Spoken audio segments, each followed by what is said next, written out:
আমার নবী মুস্তাফা সাল্লাল্লাহু তাআলা আলাইহি ওয়াসাল্লাম কাউকে বাবা তলোয়ারের আঘাত দেখায়া, কাউকে ভয় দেখায়া, কাউকে বাবা ক্ষমতা দেখায়া মুসলমান বানাইনি রে বাবা।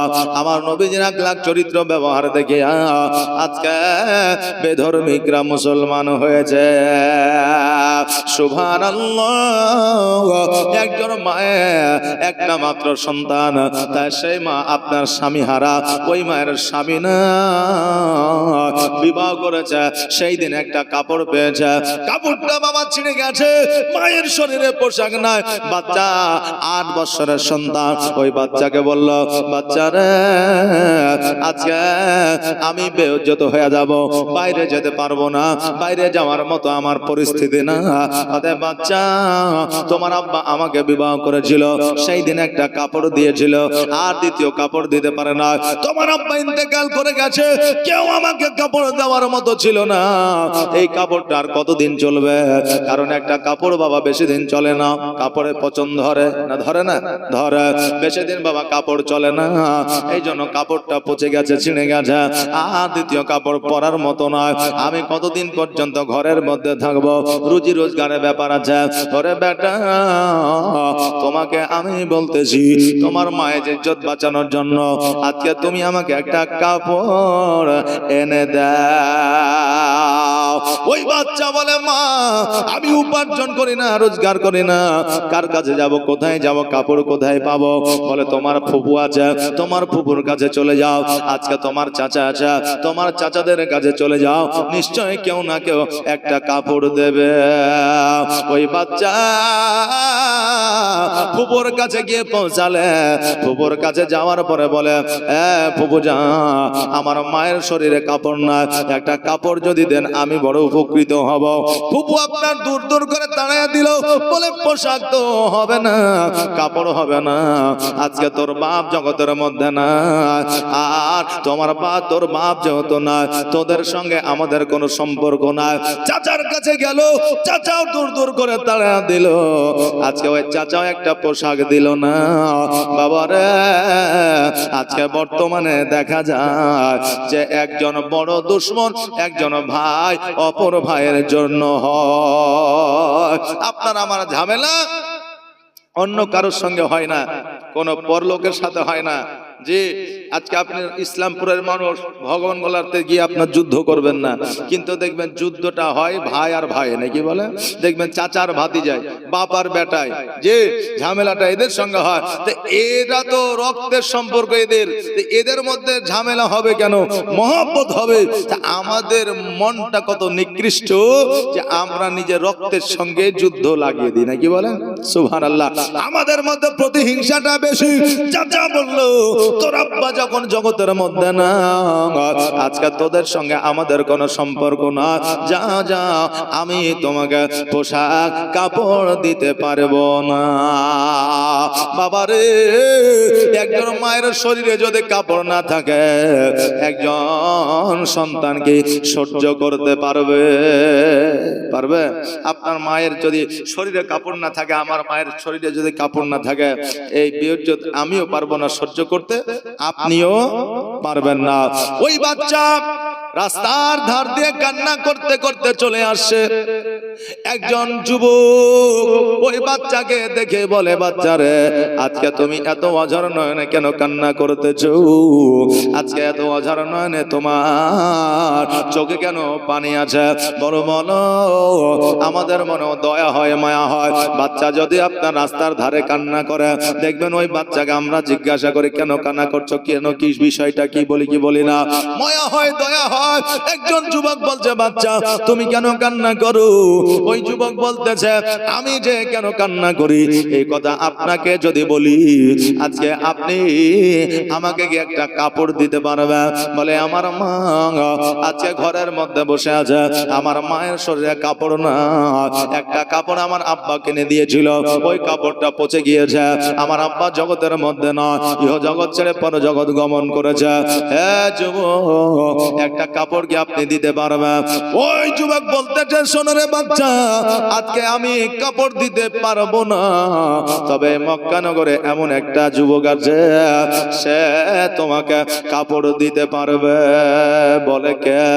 বলে ওই যুবকটা হলো আখিরি পয়গম্বর মুহাম্মদুর রাসূলুল্লাহ সাল্লাল্লাহু তাআলা আলাইহি ওয়াসাল্লাম। বাচ্চা বলতেছে, না না না, আমি ওই মুহাম্মাদের কাছে যাইতে পারবো না, কারণ আমার মায়ের কাছ থেকে শুনেছিলাম ওই লোকটা নাকি জাদুকর, ওর কাছে যেই যাবে তাকে নাকি তার আয়ত্তে করে না। এবার ওই যুবক বলল, তুমি গেলে যাও, না গেলে না যাও, আমি কিছু বলবো না, তবে গেলে পরে নিশ্চয় তুমি একটা কাপড় পাবে। তবে বাচ্চা, তুমি ওই লোকটার কাছে গিয়ে সহযোগিতা চাইবে, তুমি আগে বলবে আমি তোমার ইসলাম ধর্ম কবুল করব না, আমি কালেমা পড়বো না, কোরআন পড়বো না, আমার একটা কাপড়ের প্রয়োজন, একটা কাপড় আপনি দিবেন কিনা এই কথা বলবে। ইসলাম ধর্মের সম্পর্ক সাথে কোনো তোমার চাওয়ার সম্পর্ক নয়। এবার ওই বাচ্চা বাড়িতে আসলো, আসার পরে মাকে বলল, মা বলল, বেটারে আমি সারা জীবন উলঙ্গ অবস্থায় থাকবো, আজকে আমার কাপড় না হলেও চলবে, কিন্তু তুমি ওই আখিরি পয়গম্বরের কাছে যেও না, কেননা ওই লোকটা হলো মস্ত বড় জাদুকর। জোরে বলেন নাউজুবিল্লাহ। তার কাছে গেলে তোমাকে কালেমা পড়ে নিবে, তার কাছে গেলে তোমাকে মুসলমান বানায় নিবে। ওই বাচ্চাটা বাড়ির বাইরে এসে চিন্তা ভাবনা করে আর বলে, আমি তো ওই লোকটার কাছে যাইয়া তাকে বলবো আমি ধর্ম গ্রহণ করব না, আমার একটা কাপড়ের প্রয়োজন। যুবক বলল, নিশ্চয় উপকার করবে, হেল্প করবে, সহযোগিতা করবে, একবার চেয়ে দেখি। এবার বাচ্চা মাকে না বলিয়া গুটি গুটি পায়ে আমার নবীর কাছে হাজির হইলে, আর আমার নবী যে বাচ্চাদের দেখতে পাইলে বেশি খুশি হইতা, বাচ্চাদের স্নেহ দিতেন, মায়া মমতা দিতেন, বাচ্চাদের আদর যত্ন করতেন। যেমন এই বাচ্চাটাকে দেখেছে, আমার নবী যে বলতেছে, বাচ্চা কাছে এসো, কাছে এসো। বাচ্চা বলল, না না না, আমি কাছে যাব না। বলে, তবে কিসের জন্য এখানে এসেছো? বলে, শোনো গো, আমার মা উলঙ্গ অবস্থায় ঘরের মধ্যে বসে আছে, আমার মা, আমার মায়ের একটা কাপড় প্রয়োজন, আজকে মায়ের কাপড়ের ব্যবস্থা করে দিতে আমি পারি না। আজকে আমার চাচারা কাপড় দেয় না, আমার ফুপুরা কাপড় দেয় না, পাড়া প্রতিবেশী কাপড় দেয় না, গ্রামবাসী দেয় না, আত্মীয় স্বজন দেয় না, তাই আপনার কাছে এসেছি, আজকে আপনার কাছে একটা কাপড় চাই। নবী আমার বললে, বাচ্চা নিশ্চয় আমি তোমাকে কাপড় দেব, কারণ একজন মহিলার ইজ্জত আমার কাছে সবচাইতে বড়। জোরে বলেন সুবহানাল্লাহ। কেননা আজকে জগতের মধ্যে মহিলাদের কোনো মান ও ইজ্জত সম্মান ছিল না। এই মহিলাদের মান ও ইজ্জত সম্মান কে দিল? আমার নবী মুস্তাফা দিয়েছে। কারণ আজকে একজন নারীর যদি স্বামী ইন্তেকাল করতো, স্বামীর সঙ্গে ওই নারীকে জিন্দা দাফন করে দেওয়া হতো, এই মহিলাদেরকে হাটে বাজারে বিক্রয় করা হতো, মহিলাদেরকে গোলাম করে দেওয়া হতো। আজকে আমার নবী মুস্তাফা সাল্লাল্লাহু তাআলা আলাইহি ওয়াসাল্লাম ওই মহিলাদের হাট বন্ধ করে মহিলাদের মান ও ইজ্জত সম্মান বাড়িয়েছে। জোরে বলেন সুবহানাল্লাহ। আজকে জগতের মধ্যে নিউ জেনারেশনের ছেলেদের যদি জিজ্ঞাসা করা হয় আজকে মেয়েদের সম্মান কে বাড়িয়েছে, বলবে হয়তো স্বামী বিবেকানন্দ, নইলে বলবে শরৎচন্দ্র, নইলে বলবে ঈশ্বরচন্দ্র বিদ্যাসাগর, নইলে বলবে রবীন্দ্রনাথ ঠাকুর। কিন্তু তুমি জানো না, জানো না, আজকে 300 বছর, 400 বছর, 500 বছর নয়, আজকে থেকে 1442 হিজরি আগে এই মা বোনদের সুসম্মানে সম্মানিত করেছে আমার নবী। জোরে বলেন সুবহানাল্লাহ। এখন যেমন গরু ছাগল হাটের মধ্যে বিক্রয় করা হয়, ওই রকম মা বোনেদেরকে হাটে গিয়ে বিক্রি করা হতো। ভাই বিক্রি করতো বোনকে, বাপ বিক্রি করতো কন্যাকে, স্বামী বিক্রি করতো স্ত্রীকে, এইরকম ভাবে মেয়েদেরকে বিক্রি করতো। এইরকম বিক্রি করা আমার নবী মুস্তাফা সাল্লাল্লাহু তাআলা আলাইহি ওয়াসাল্লাম মাত্র 6 বছরে বন্ধ করেছিলেন। জোরে বলেন সুবহানাল্লাহ। ওই নবী মুস্তাফা সাল্লাল্লাহু তাআলা আলাইহি ওয়াসাল্লাম বলে, বাচ্চা আজকে তোমার মায়ের জন্য আমি অবশ্যই কাপড় দেব, কারণ একটা নারীর ইজ্জত আমার কাছে বড়। এবার ওই বাচ্চা বলল, শোনো গো, আপনার কাপড় আমি নিতে পারি একটা শর্তে। বলে, কি শর্ত? বলে, আপনার কালেমা আমি পড়তে পারবো না, আপনার ধর্মে দীক্ষিত আমি হতে পারবো না, আপনার কথায় আমি শুনতে পারবো না। নবী আমার বলে, বাচ্চারে আজকে আমার কালেমা পড়তে হবে না, আজকে তোমাকে মুসলমান হতে হবে না, আজকে আমার কথা তোমাকে শুনতে হবে না। আমার নবী মুস্তাফা সাল্লাল্লাহু তাআলা আলাইহি ওয়াসাল্লাম সঙ্গে সঙ্গে একটা গায়ের চাদর, যেই চাদরটা আমার নবী পরেছিলেন, ওই চাদরখানা বাচ্চাকে দিয়ে দিলেন, আর একটা সুন্দর পোশাক ওই বাচ্চার হাতে তুলে দিলেন। জোরে বলেন সুবহানাল্লাহ।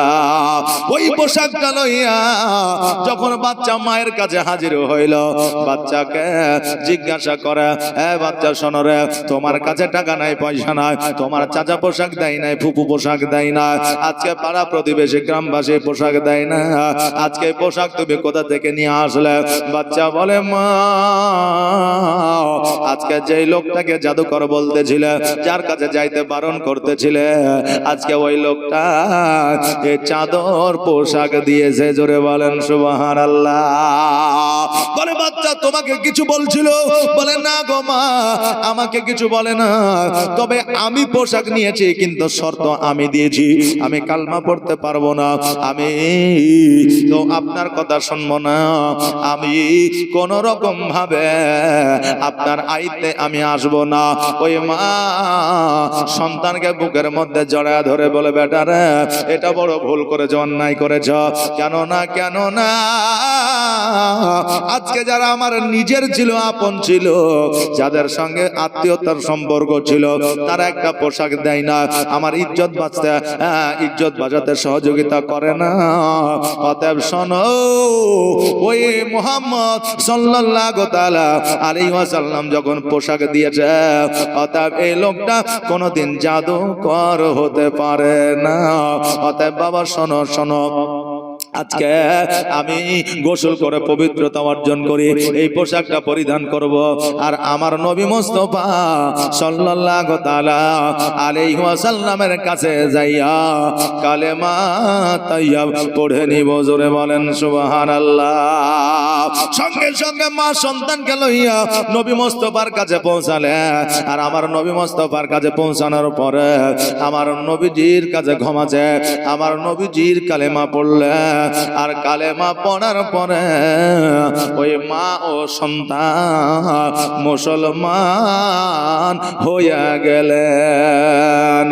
তোমার মতো এত ভালো, তোমার মতো এত ভালো কেউ তো আমায় বাসে না, তাই তো নবী আমি তোমার দিওয়ানা, তাই তো রাসূল আমি তোমার দিওয়ানা।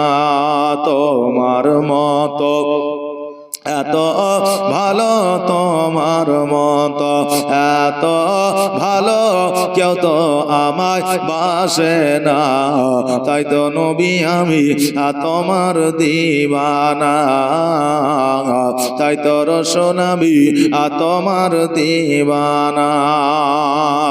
ও কি শুনেছি কিতাবের লেখা,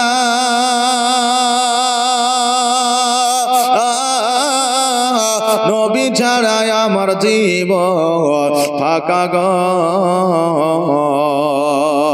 ও কি শুনেছি কিতাবের লেখা, নবী ছাড়াই আমার জীবন ফাঁকা গো।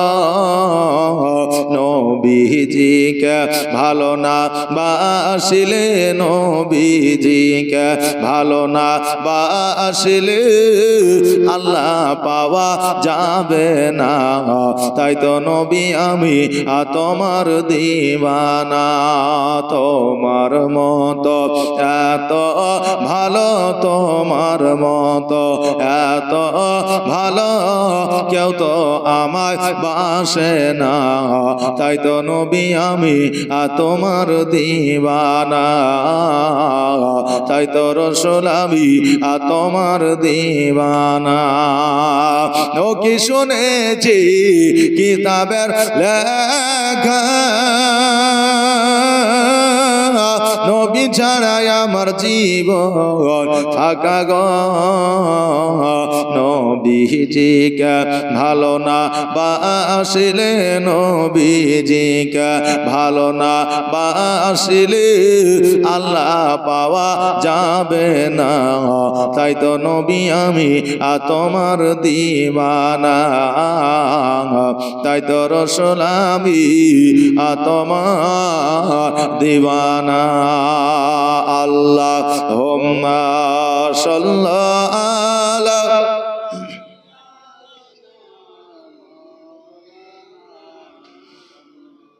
ওয়ালা আলি সাইয়্যিদিনা মুহাম্মদ সাল্লাল্লাহু আলা মুহাম্মাদিন মোহাম্মদ হরদম জবান সে নিকালো পাক নামে মোহাম্মদ হরদম জবান সে নিকালো শফিয়ানা মোহাম্মদ। বেরাদার, ওই বাচ্চাকে আর ওই বাচ্চার মাকে যখন আমার নবীজি কালেমা পড়ে নিলেন, ওই বাচ্চাকে আমার নবীজি কাছে ডাকলেন, ডাকার পরে ওই বাচ্চার মাথায় যেন একবার হাত বোলায় দিলে, ওই বাচ্চাকে যেন বুকের মধ্যে টেনে নিল। কারণ হইল এতিমের যে ব্যথা বেদনা যন্ত্রণা, এটা আমার নবী ভালো করে জানেন। জোরে বলেন সুবহানাল্লাহ। কারণ হইল জগতের মধ্যে আমার নবীজির মা ছিল না, জগতের মধ্যে আমার নবীজির আব্বা ছিল না, এই জন্য আমার নবী মুস্তাফা সাল্লাল্লাহু তাআলা আলাইহি ওয়াসাল্লাম বলেছে, রাস্তাঘাটে পথে বাড়িতে পার্শ্ববর্তী এলাকায় যদি একটা এতিম দেখতে পাও, যার বাপ নাই যার মা নাই, এইরকম সন্তান যদি তোমাদের কাছে আসে, ওই সন্তানকে টাকা দিয়ে পয়সা দিয়ে ধন সম্পদ দিয়ে যদি তুমি সহযোগিতা করতে না পারো, ওই এতিমের মাথায় একবার হাত বুলায় দিবা। ওই একবার হাত বুলায় দেওয়ার কারণে আমার আল্লাহ তাবারক তাআলা তোমাকে একটা মাকবুল হজের সব দান করে দিবে। জোরে বলা সুবহানাল্লাহ। হ্যাঁ বাবাজি ভাইরা, ওই আমার মায়েরা, এই জন্য আমরা যদি এতিম পাই রে বাবা, ওই এতিমের মাথায় একবার হাত বুলায় দেব, আল্লাহ তাবারক তাআলা আমাদের একটা হজের সব দান করে দিবে।